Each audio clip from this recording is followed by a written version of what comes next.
2020년 세계보건기구에 따르면 우리나라 폭음률, 그러니까 술을 많이 마시는 사람의 비율이 조사 대상 187개국 가운데 3위를 차지했습니다. 폭음률은 어떤 사람이 한 달 동안 하루 이상 한 자리에서 60g 이상의 술을 마시는 것인데요. 이것은 소주 한 병에 해당하는 분량이라고 합니다. 우리나라 사람들은 술을 인간관계에서 정말 필요한 윤활유처럼 생각을 하는데요. 걱정과 근심을 덜어내는 명약으로 술을 여기기도 합니다. 그래서 기뻐도 한 잔, 슬퍼도 한 잔, 화가 나도 한 잔, 걱정과 근심이 밀려와도 한 잔, 서로 싸우고 화해할 때도 한 잔을 하면서 회포를 풀죠. 제가 여기까지 이야기를 하면 마치 이번 추석 명절에 술 한 잔 하시라 이렇게 말씀을 드리는 것 같은데요. 그렇지 않고 우리나라 통계를 보면 22년도에 통계에 의하면 우리나라 폭음률로 인해서 사망자가 5천 명을 넘어섰다고 그렇게 이야기를 하고요. 그러면서 중대 범죄의 27%가 이 폭음률에 의한 것이라는 기록도 있습니다. 우리나라의 음주와 관련된 사회 경제적 비용이 연간 14조 원을 넘어섰다고도 합니다. 더 안타까운 것은 우리나라 기독교인들의 이 폭음률이 점점 늘어가고 있다는 보고도 있습니다. 여러분 혹시 이번 추석 연휴에 지인들 만나서 술 한잔 해야겠다 이런 생각 하시는 분이 계신지 모르겠는데요. 제가 이 술보다 더 좋은 명약을 오늘 소개해 드리려고 합니다. 에베소서 5장 18절인데요. 술 취하지 말라 이는 방탕한 것이니 오직 뭐라고 되어 있죠? 성령으로 충만을 받으라. 이번 연휴에 술에 충만한 것이 아니라 성령에 충만한 성도가 되었으면 좋겠습니다. 여러분 성령이 무엇입니까? 예수님이 떠나가신 이후에 우리에게 예수님의 영, 하나님의 영을 주셨는데요. 우리가 오늘부터 살펴보는 요한복음 16장을 한마디로 이야기하면 예수님의 성령 설교 이렇게 요약을 해서 이야기를 할 수가 있습니다. 실제로 우리가 오늘부터 살펴보는 요한복음 16장은 사복음서에서 성령에 대해서 가장 함축적이고 집중적으로 나와 있는 성경의 굉장히 대단히 중요한 장이 바로 우리가 오늘부터 살펴보는 요한복음 16장입니다. 그래서 오늘은 요한복음 16장에 나오는 예수님의 성령 설교에 대해서 살펴볼 텐데요. 먼저 그 배경이 되는 1절과 2절을 같이 다시 한번 읽어보겠습니다. 1절, 2절이요. 시작. 내가 이것을 너희에게 이름은 너희로 실족하지 않게 하려 함이니 사람들이 너희를 출교할 뿐 아니라 때가 이르면 무릇 너희를 죽이는 자가 생각하기를 이것이 하나님을 섬기는 일이라 하리라. 이것이 오늘 본문 말씀의 배경인데요. 당시 유대인들은 그리스도인들을 회당에서 출교시켰습니다. 이것은 단지 종교기관에서 쫓아낸다 하는 의미가 아니고 사회적으로 그리고 종교적으로 매장을 하는 것이죠. 심지어 유대인들은 그리스도인들을 죽이면서 이것이 하나님을 섬기는 일이다 이렇게 여겼습니다. 여러분 예수님은 이것이 교회와 신자가 앞으로 마주할 세상이라고 말씀하시죠. 예수님은 교회와 신자가 세상으로부터 매우 강력한 압박을 받을 것이라고 오늘 본문의 배경에서 말씀을 하고 계십니다. 여러분 우리가 오늘 살아가는 대한민국의 현실에서 교회를 향한 세상의 증오는 오늘날 그리스도인들을 죽이는 그런 정도에 이르는 것은 아니죠. 그러나 자신을 이성적으로 생각하고 합리적으로 생각하는 세상은 여전히 그리스도인들을 미신의 집단이라고 생각을 하면서 따가운 눈초리를 보내고 있는 것이 현실입니다. 오늘날에도 교회와 신자는 세상으로부터 압력을 받고 있는 것이죠. 여러분 그러면 세상으로부터 압력을 받는 교회의 힘이 무엇일까요? 예수님은 교회가 직면한 운명을 세상으로부터 사랑을 받는 것이 아니라 압력을 받는 것이라고 계속해서 말씀하시는데요. 이와 같이 세상으로부터 압력을 받는 교회의 힘을 오늘 본문에서 말씀해 주시는데 그것을 성령님이다 이렇게 말씀을 해 주십니다.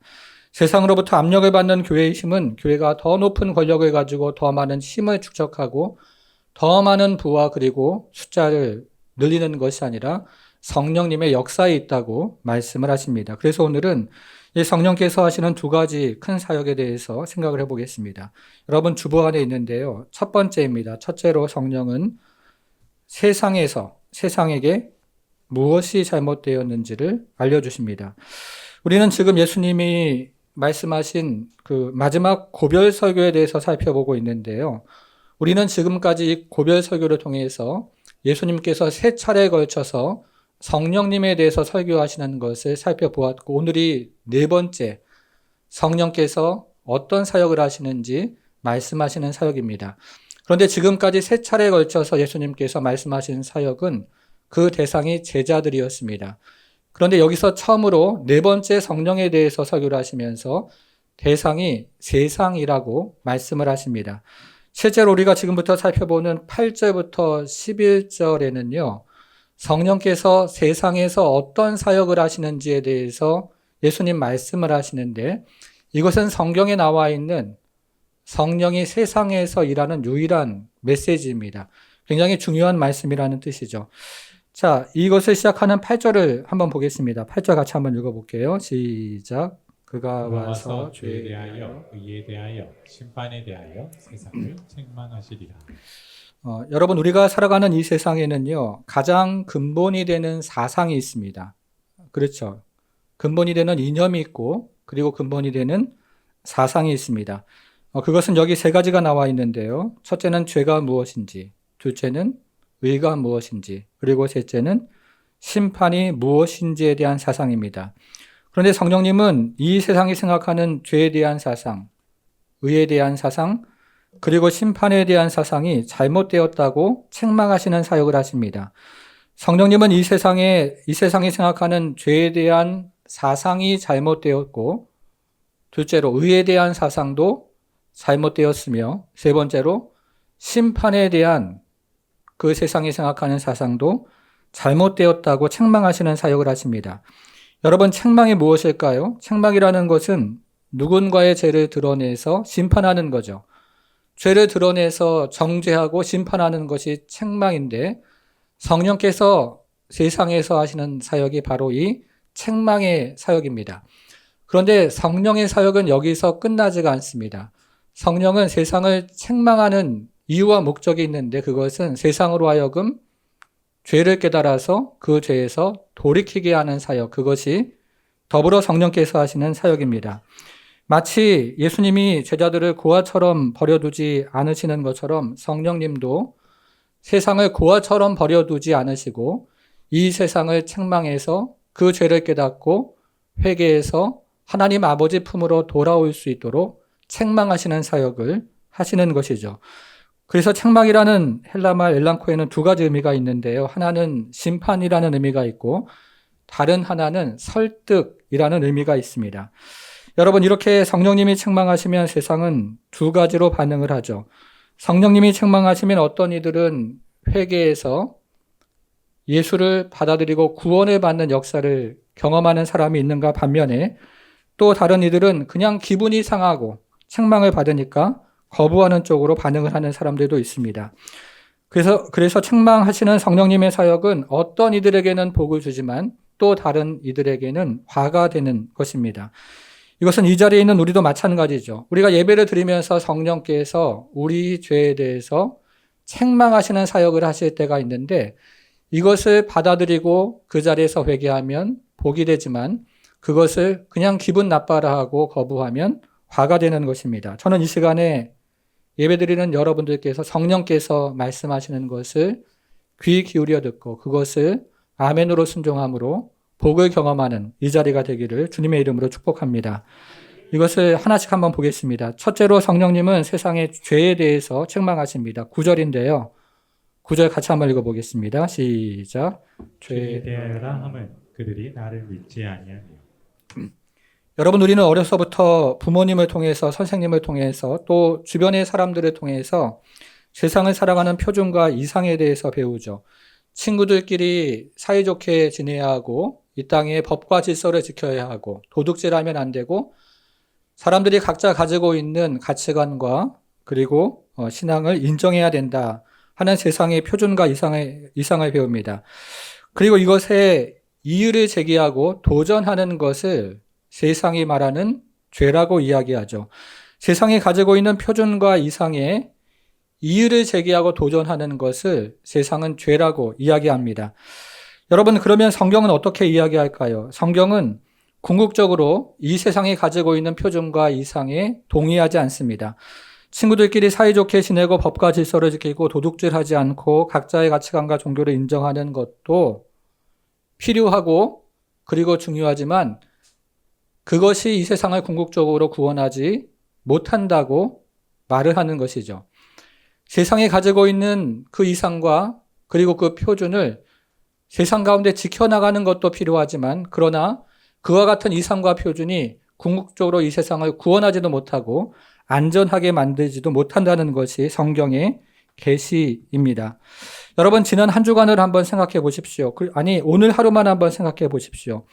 이 세상의 법이 이 땅 가운데 있는 미움과 시기와 질투를 그만두게 할 수가 있습니까? 이 세상의 도덕이 이 땅의 전쟁과 기근과 난리의 소문을 그치게 할 수 있을까요? 그렇지 않습니다. 이 세상의 표준과 이상은 이 세상을 구원할 수가 없는 것이죠. 세상은 자신을 스스로 구원할 수 없습니다. 그래서 하나님 아버지께서 이 세상을 구원하기 위해서 독생자 예수 그리스도를 구원자로 보내셨는데 이 구원자를 영접하지 않는 것을 성경은 죄라고 이야기하는 것이죠.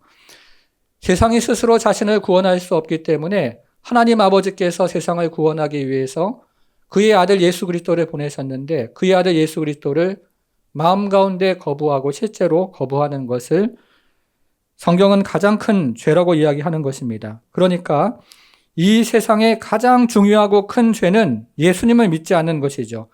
친구들끼리 싸우고 법과 질서를 어기고 도둑질하는 것 죄이지만 그것이 근본적인 죄가 아니고 예수님을 믿지 않는 것이 근본적인 죄가 되는 것입니다.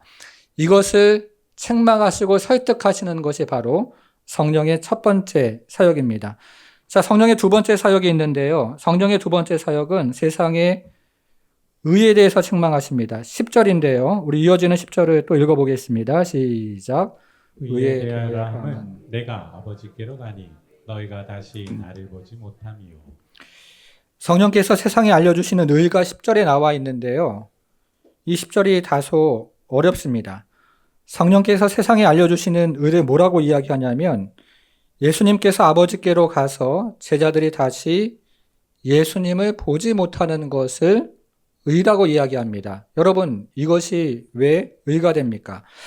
왜 예수님이 아버지께로 가서 제자들이 예수님을 다시 보지 못하는 것이 의가 될까요? 먼저 예수님께서 아버지께로 가는 것은 예수님이 이 땅에서 구원의 사역을 완성하시고 구원의 사역을 마치시고 아버지께로 간다는 뜻입니다. 예수님께서 아버지께로 간다는 것은 매우 간단한 표현인데요. 이것은 예수님께서 이제 오늘 본문의 문맥상 다가오는 주말에 십자가에 달리시고 그리고 부활하심으로 가장 의로운 인간을 구원하는 사역을 완성하시고 아버지께로 간다는 뜻이기 때문에 이것이 가장 옳은 의가 된다는 뜻입니다. 여러분, 그 결과로 제자들은 주님을 다시 볼 수가 없게 됩니다. 그 이후에 교회와 신자들도 주님을 볼 수가 없습니다.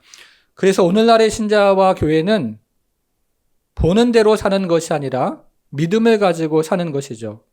왜냐하면 우리가 살아가는 이 세상이 궁극적으로 안전하지도 않고 그리고 우리를 구원하지도 못하기 때문에 그렇습니다. 그래서 로마서 1장 17절은 이렇게 이야기합니다. 오직 의인은 어떻게 해요? 믿음으로 말미암아 살리라. 다시 한번요. 오직 누가요? 오직 의인은 믿음으로 말미암아 살리라. 예수님도 자신의 부활을 의심하는 도마에게 보지 못하고 믿는 자가 복되도다 말씀을 하셨죠.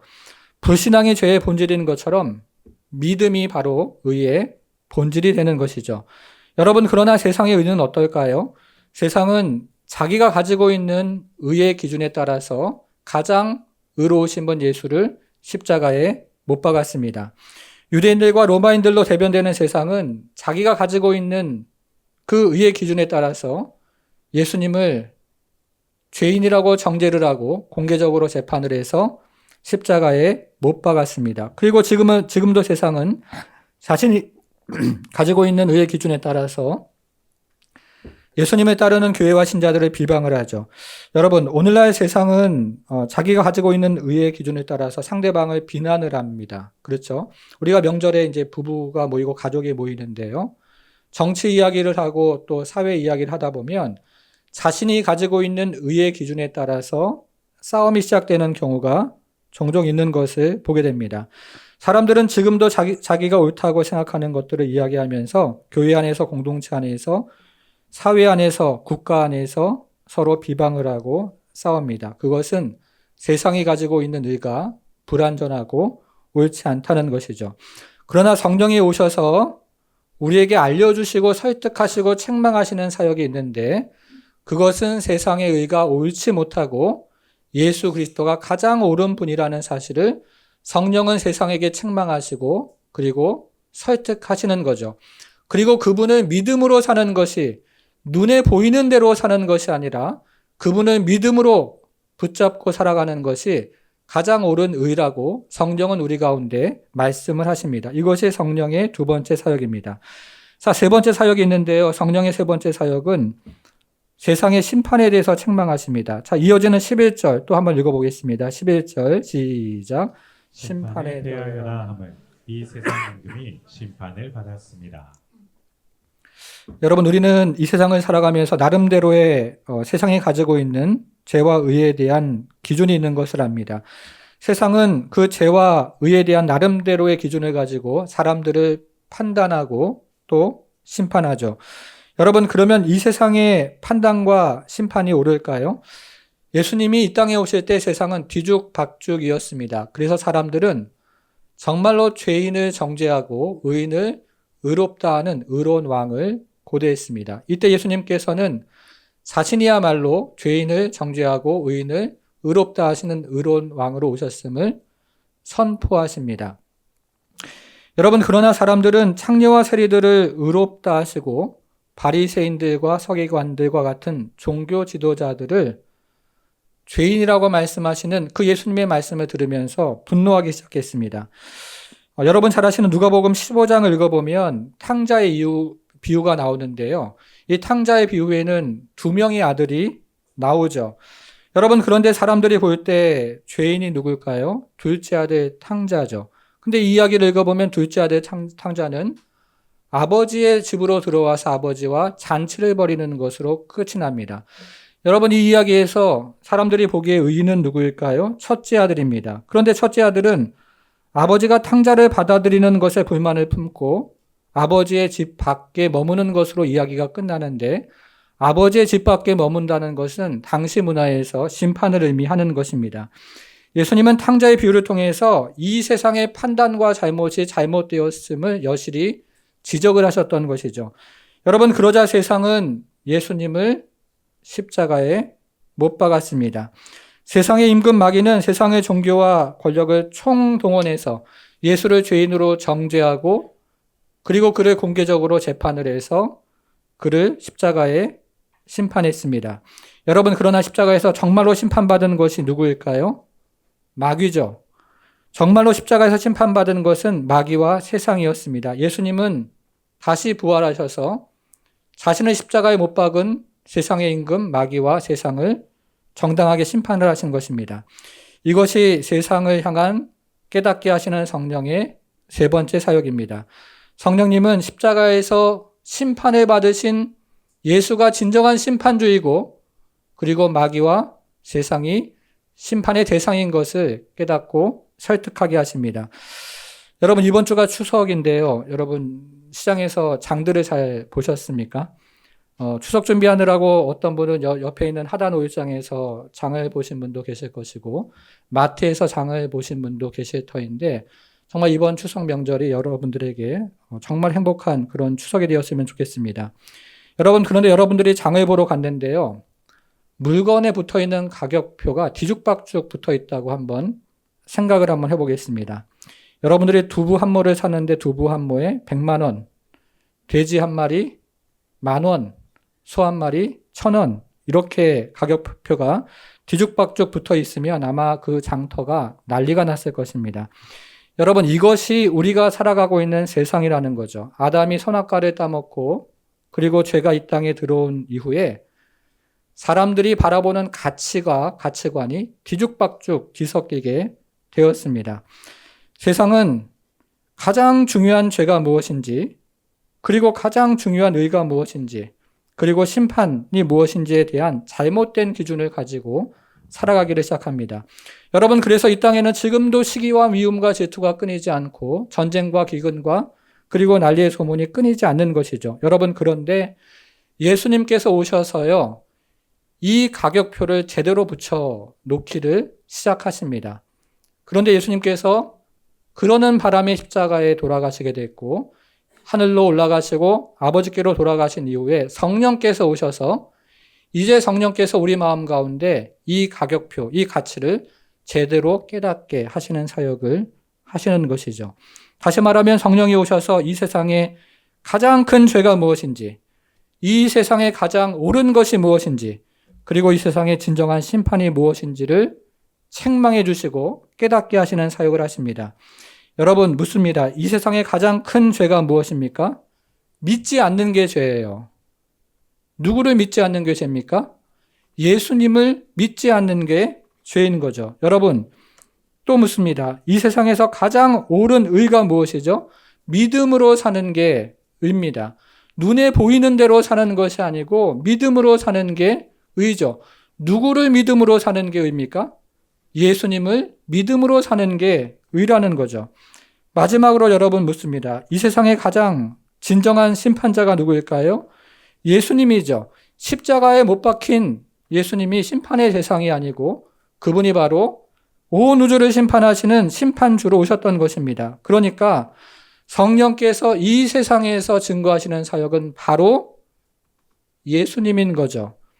이 세상의 가장 큰 죄는 예수를 믿지 않는 것이고 가장 큰 의는 예수를 믿는 것이고 그리고 가장 큰 심판주는 예수님이라는 그 사실을 깨닫게 하시고 알리시는 사역을 성령께서 하십니다.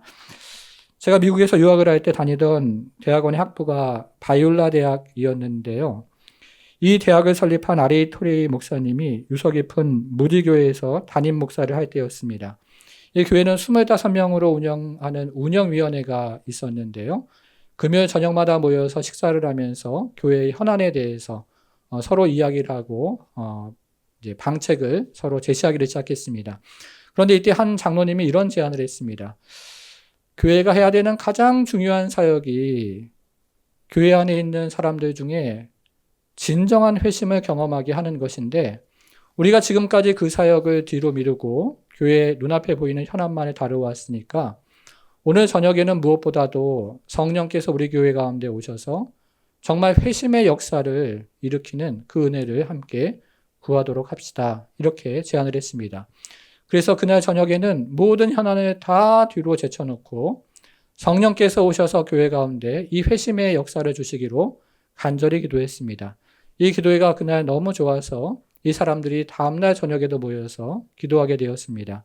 그리고 주일날이 되었는데요. 주일날 저녁에 토레이 목사님이 설교를 하는데 회중 가운데 어떤 분의 초대로 도박사 한 명이 그곳에 참석을 했다가 그 설교가 끝나고 예배가 끝나기도 전에 몸을 부들부들 떨면서 앞으로 나오면서 나 같은 죄인도 예수 믿고 구원을 받을 수 있는지를 물었습니다. 그리고 이 회심의 사역들이 한동안 그 교회 안에서 계속되었다고 합니다. 성령께서 오셔서 죄가 무엇인지를 깨닫게 하시는 것이죠. 여러분, 정말 우리 교회에도 그리고 오늘날 한국 교회에도 이런 기도회, 이런 성령의 역사, 이런 회심의 역사가 정말로 필요하지 않습니까? 우리가 기도하는 모든 기도 제목들 중요하죠. 우리가 모여서 하는 많은 행사들도 너무 중요합니다. 그러나 기도회 중에서 정말 영혼의 회심을 위해서 함께 기도하고 그리고 성령께서 우리 가운데 그런 역사를 허락해 주실 것을 위해서 마음을 모아 기도할 때 우리 교회에도 또 한국 교회에도 그런 은혜를 주님께서 주시기를 간절히 기도합니다. 여러분, 두 번째 성령께서 하시는 사역이 있는데요. 이번엔 교회에게 하시는 사역이 있습니다. 성령님은 교회에게 무엇이 옳은지를 알려주십니다. 우리는 지금까지 세상을 향한 성령님의 사역에 대해서 생각해 보았습니다. 그러면 교회와 신자들을 향한 성령님의 사역은 무엇일까요? 자, 13절로 가보겠습니다. 굉장히 중요한 구절인데요. 같이 좀 읽어보겠습니다. 13절 시작. 그러나 진리의 성령이 오시면 그가 너희를 모든 진리 가운데로 인도하시리니 그가 스스로 말하지 않고 오직 들은 것을 말하며 장래를 너에게 너희에게 알리시라. 알리시리라. 여러분, 이것은 교회와 신자들을 향한 성령님의 사역입니다. 성령님은 교회와 신자를 다시 한번 보세요. 어디로 인도하신다고요? 자, 진리 가운데로 인도하시는데 그 진리 되시는 분이 누구일까요? 예수님이죠. 세상에 대해서는 책망하시는 사역을 하지만 교회와 신자를 향해서는 진리 가운데로 인도하시는 사역을 성령님이 하십니다. 여러분, 그런데 이 구절을 보시면 성령님의 사역이 교회와 신자를 모든 진리 가운데 인도하신다 이렇게 되어 있는데 이것을 원문으로 읽어보면 성령께서 교회와 신자를 모든 진리 안으로 인도하신다 이렇게 되어 있습니다. 여러분, 그러면 진리 가운데로 인도하신다는 말과 진리 안으로 인도하신다는 말에는 어떤 차이가 있을까요? 성령님이 교회와 신자를 모든 진리 가운데로 인도하신다는 말은 예수님이 제자들과 함께 계시는 그 공생의 기간 동안 미처 다 모든 진리를 말씀하지 못하셨는데 성령께서 오셔서 그 나머지 진리 가운데로 인도하신다는 의미로 해석이 됩니다. 여러분, 그러나 성령님이 모든 진리 안으로 인도하신다는 말은 예수님이 제자들에게 모든 진리를 다 말씀해 주셨는데 제자들이 깨닫지 못하고 있다가 성령이 오실 때, 오순절 성령이 오셨을 때 그 모든 진리를 깨닫고 더 풍성한 이해를 갖게 되었다는 뜻이죠. 이것이 바로 교회와 신자들을 향한 성령님의 사역입니다. 자, 근데 그 다음 절에 보니까요, 성령께서 교회와 신자들 안에서 궁극적으로 이루어가는 사역이 또 한 가지가 나오는데요. 우리 14절을 한번 읽어보겠습니다. 14절 시작. 그가 내 영광을 나타내리니 내 것을 가지고 너희에게 알리시겠습니다. 자, 다시 한번 보겠습니다. 그가 내 영광을 나타내신다고 합니다. 자, 그가 누구일까요? 성령님이시죠. 내 영광이라고 했는데 여기서 나는 누구입니까? 예수님이죠. 그럼 성령의 사역은 어떻게 되는 거죠? 성령님은 예수님의 영광을 나타내는 사역을 하신다. 이렇게 되는 거죠. 이것이 성경 전체에서 성령의 사역을 가장 핵심적으로 이야기하는 구절입니다. 성령님은 궁극적으로 예수님의 영광을 드러내는 사역을 하시는 것이죠. 교회와 신자들에게 예수님의 사역과 사명, 그분의 생애와 삶, 그리고 부활과 십자가를 통해서 교회를 모든 진리 가운데로 인도하시면서 결국 예수님의 영광을 드러내시는 사역을 하는 것이 바로 성령님의 사역이라는 것이죠. 서구의 유명한 신학자 중에 제임스 패커라는 사람이 있는데요. 이 사람이 쓴 성령이라는 책이 있습니다. 제임스 패커는 그 책에서 성령의 사역을 한마디로 굉장히 명확하게 요약하는데 이렇게 요약을 합니다. 성령의 사역을 투광 사역이다 이렇게 표현했습니다. 여러분, 이 투광기라는 것이 오늘날에 잘 쓰는 표현은 아닌데 연극을 할 때 연극 무대 뒤에서 조명이 있는데요. 그 조명은 보이지 않지만 이 무대를 환하게 비추게 해서 그 무대 안에서 활동하는 사람들 그리고 장면들을 보여주는데 성령님이 그처럼 자신은 드러내지 않고 예수 그리스도를 밝히 드러내시는 사역을 하시는 것을 투광 사역이라고 제임스 패커는 표현을 했습니다. 그래서 성령님의 충만을 받는 교회는 예수님을 바라보게 되죠. 성령의 충만을 받는 교회는 자기 자신을 바라보거나 세상을 바라보지 않고 예수님을 바라보게 됩니다. 여러분, 우리가 발가락이 아프면요, 하루 종일 그 발가락 생각을 하게 되죠. 영혼이 병들면 자신에 대해서 생각하고 세상에 대해서 생각하고 자신의 자녀에 대해서 생각하고 세상을 자신의 지혜와 능력으로 어떻게 살아갈지를 생각하지만 그러나 성령의 충만함을 받으면 우리의 시선이 거기서부터 떼어져서 우리 자신으로부터 예수 그리스도를 바라보게 되고 세상으로부터 예수 그리스도를 소망하게 되고 그리고 그분을 기대고 붙잡고 그 안에서 진정한 해결책을 경험하는 그런 은혜들을 우리가 경험한다는 것입니다. 사랑하는 여러분, 이 시간에도 성령의 충만함을 우리가 함께 간구하면서 정말 그리스도 예수를 바라보는 그런 은혜의 시간이 되기를 축복합니다. 여러분, 오늘 본문을 시작하면서 본문의 배경에 대해서 생각해 보았습니다. 예수님은 그리스도인들이 회당에서 쫓겨나고 심지어 순교를 당하는 사람들도 있을 것이라고 말씀하십니다.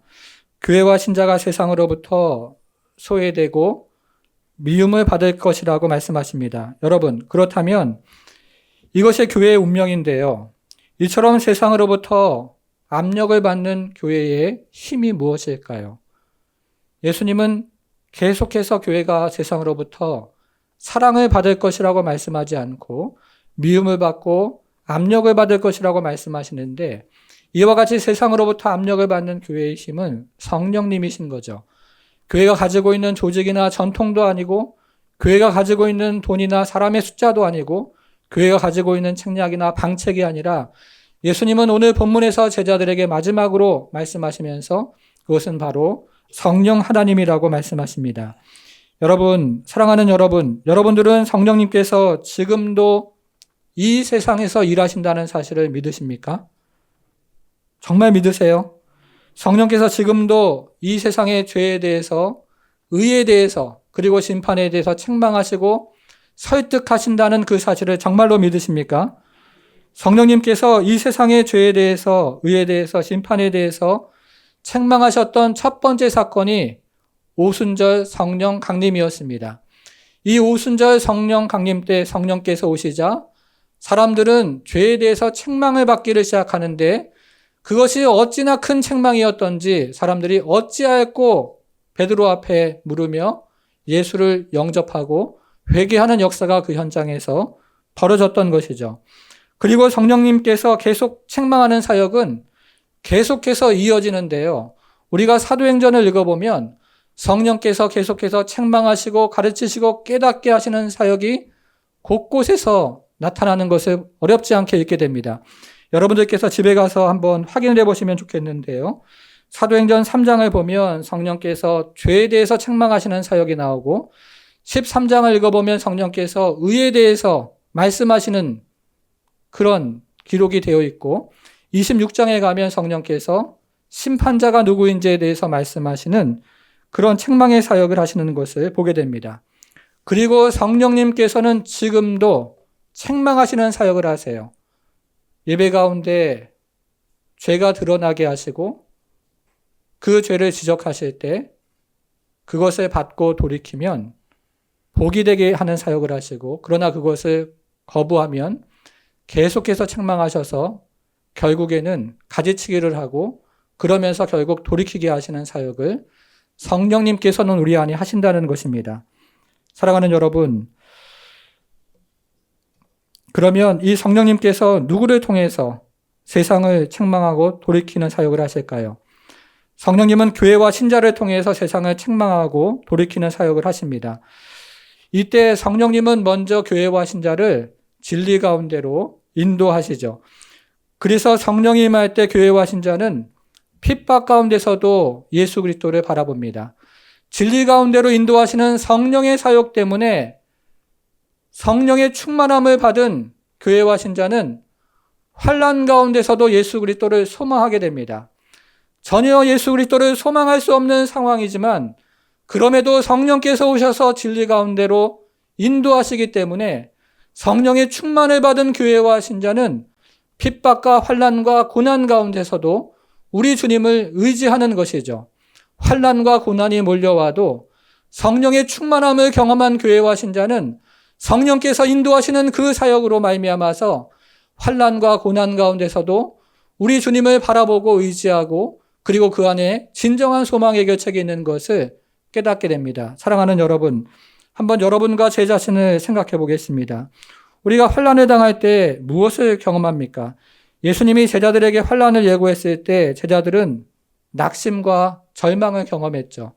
우리도 마찬가지로 환난이 눈앞에 있을 때 절망하고 낙심하는 것이 저와 여러분 자신입니다. 그러나 오순절 다락방에 성령이 임했을 때 교회와 신자는 깨닫습니다. 내가 환난 앞에 홀로 버려진 고아와 같은 존재가 아니라는 사실을 깨닫게 되죠. 그리고 예수께서 영으로 오셔서 성령께서 영원히 나와 함께 동행하신다는 사실을 경험하게 됩니다. 그러면서 교회와 신자는 환난 앞에서 예수 그리스도를 소망하게 되고 그분을 바라보게 되고 그분을 의지하면서 그분이 진정한 인생의 해결책인 것들을 깨닫게 됩니다. 사랑하는 여러분, 오늘 이 자리에 오면서 여러분들이 겪고 있는 고민 그리고 환난은 무엇입니까? 우리는 그런 환난과 그리고 어려움이 있을 때 환난을 없애달라고 기도하는데요. 그러나 이 시간에 우리가 다시 한번 오늘 말씀을 들으면서 성령의 충만함을 함께 구하기를 원합니다. 성령의 충만을 받으면 환난 가운데서도 예수님을 바라본다고 했죠. 성령의 충만함을 받으면 우리의 여러 어려운 상황 가운데서도 위축되지 않고 주님께서 주시는 힘과 능력으로 우리가 인생길을 살아가는 그 지혜와 용기를 얻는 것이죠. 여러분 한번 생각을 한번 해보셔요. 2000년 전에 예수님은 십자가에서 못 박혀 돌아가셨습니다. 그런데 어떻게 기독교가 지난 2000년 동안 명맥을 유지하고 지금도 세상에서 사람들이 가장 많이 믿는 종교가 되었겠습니까? 어떻게 기독교가 지난 2000년 동안 이 세상의 수많은 핍박과 박해 가운데서도 부응할 수 있었을까요? 성령께서 오셨기 때문이죠. 성령이 오시자 세상은 그리고 교회는 이 땅의 진정한 승리자가 예수 그리스도임을 깨닫기를 시작한 것입니다. 성령이 오시자 이 세상은 내 스스로 구원할 수 없지만 나의 구원자 예수 그리스도를 의지함으로 진정한 구원이 있다는 사실을 깨달은 것이죠. 성령께서 우리 가운데 오시자 우리는 안전하지 않지만 그러나 예수 그리스도 안에 영원한 안전, 영원한 영생이 있음을 믿게 되었던 것입니다. 사랑하는 여러분, 지금도 이 성령은 저와 여러분 안에서, 교회 안에서 일하고 역사하고 계십니다.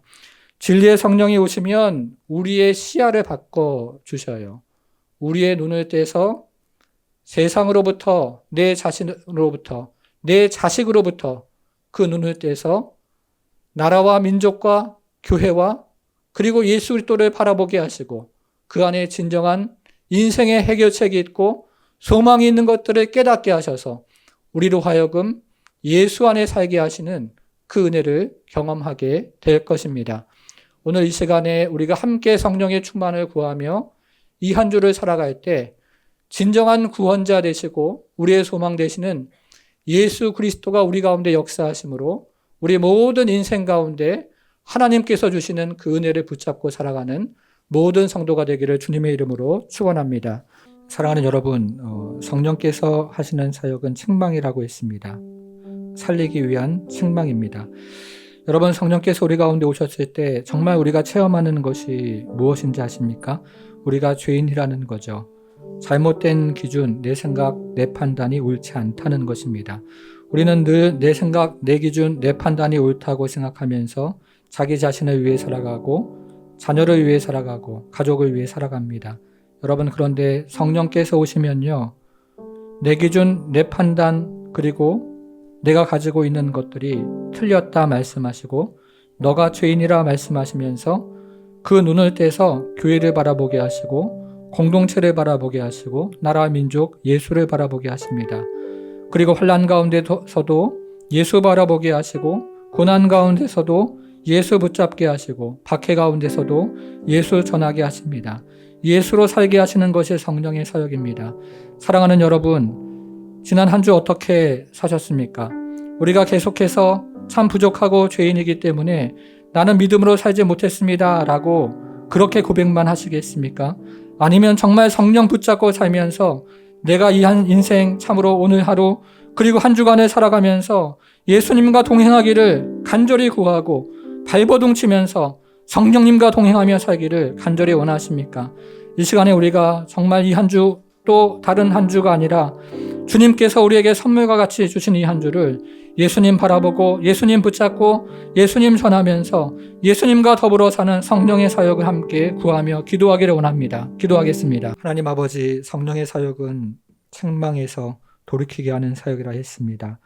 성령께서 우리 가운데 오실 때 우리가 죄인인 것들을 통회하는 그 놀라운 역사를 체험하게 하시고 일터 가운데서 우리가 하나님 아버지 정직하게 하나님 아버지 살아내지 못했던 것 성령께서 지적하실 때 돌이키는 역사 있도록 우리 하나님 불쌍히 여겨주시고 우리 자녀들을 믿음으로 가르치지 않고 세상의 지혜와 나의 방법으로 하나님 주장하며 가르쳤던 것들 하나님 성령께서 책망하시고 또 돌이키게 마음 주실 때 우리가 믿음으로 다시 한번 하나님 아버지 그리스도를 바라보고 그리고 우리 자신과 우리 자녀 가족, 하나님 아버지 바라보는 그 시선에서 눈을 떼서 교회와 공동체와 나라 민족과 예수를 바라보게 하셔서 하나님 환난 가운데도 우리 주님 붙잡게 하시고 하나님 고통 가운데도 우리 주님 바라보게 하시고 하나님 아버지 참으로 박해 가운데도 우리 주님 전하는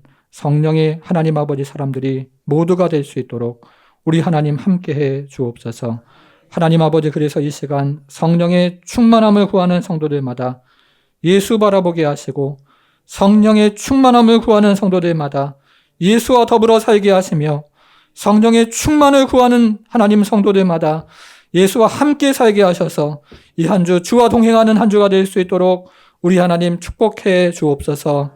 이제는 우리 주 예수 그리스도의 은혜와 하나님의 크신 사랑과 성령의 감화 감동 충만케 하심이 성령의 인도하심으로 진정한 회심에 이르고 성령의 인도하심으로 환난 가운데도 예수님 바라보길 원하는 모든 성도들 머리 위에 이제부터 영원토록 함께 하실지어다.